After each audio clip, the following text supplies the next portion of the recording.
Hello বন্ধুরা, আজকে আমি লম্বা হাতার কাটিং করে দেখাবো খুব সহজ নিয়মে। ভিডিওটি পুরো দেখবেন এবং অবশ্যই আপনিও কাটিং করতে পারবেন। দেখুন ভিডিওটি। প্রথমে আপনি কাপড়টি এরকমভাবে ফোল্ড করে নেবেন। যাদের ফোল্ড করতে অসুবিধা হয়, কাপড় অলরেডি আমার ইউটিউব চ্যানেলে আপলোড রয়েছে এবং ফেসবুক পেজেও আপলোড রয়েছে কাপড় কীভাবে ফোল্ড করতে হয়। এবং যাদের ইঞ্চি টেপ বুঝতে অসুবিধা হয়, ইঞ্চি টেপেরও ভিডিও রয়েছে, সেটি আপনি দেখে নেবেন।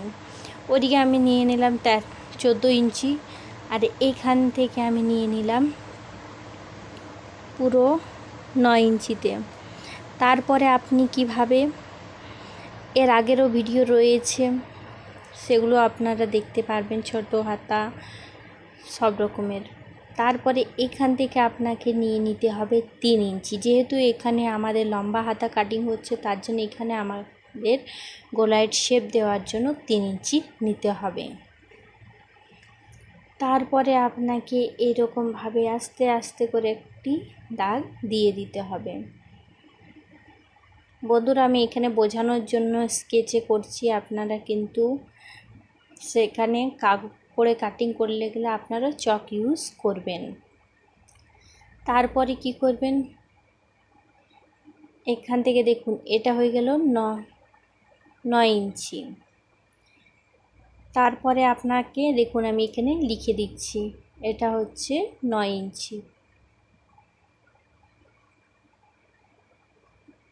তারপরে এটা হচ্ছে 3 ইঞ্চি। আর এদিকে লম্বাটাই রয়েছে, এখানে পুরো যতটা আপনার হাতার দরকার লম্বা, সেটার মাপ হচ্ছে 14 ইঞ্চি। দেখুন এখানে আমি লিখে দিচ্ছি 14 ইঞ্চি। তারপরে আপনি কি করবেন, মুহুরির মাপটি নিতে হবে। আপনার যতটা মুহুরির মাপ ততটা নিয়ে নেবেন। এখানে আপনি আধা ইঞ্চি 1 ইঞ্চি বাড়তি রাখতে পারেন। দেখুন মুহুরির মাপটা আমার নেওয়া হয়ে গিয়েছে। তারপরে এরকম মুহুরির মাপ থেকে এরকম স্কেলের সাহায্যে পুরোটা দাগ দিয়ে দেবেন।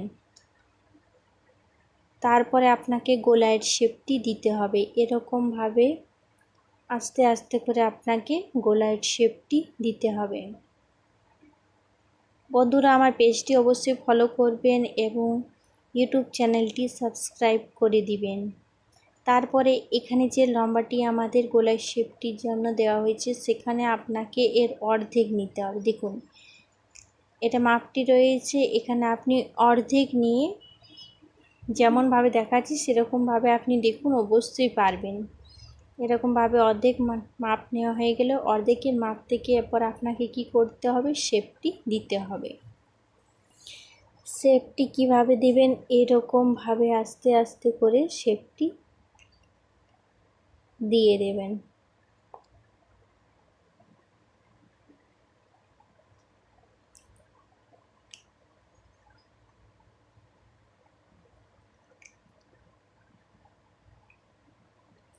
শেপটি দেওয়ার পরে আপনাকে কাটিং করে নিতে হবে। এখানে 1 ইঞ্চি বাড়তি দেব কাপড়টি এক্সট্রা সেলাই মার্জিনের জন্য। তারপরে আমি আস্তে আস্তে করে কাটিং করে নেব।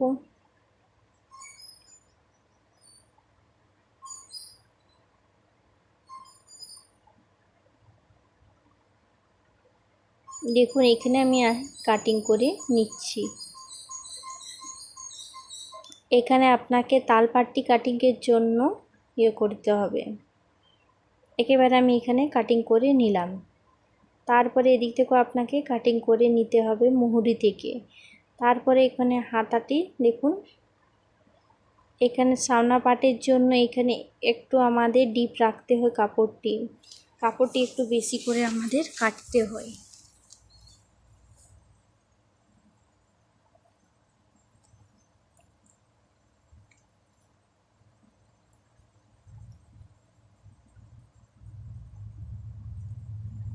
এরকমভাবে আস্তে আস্তে করে আপনি কাটিং করে নেবেন।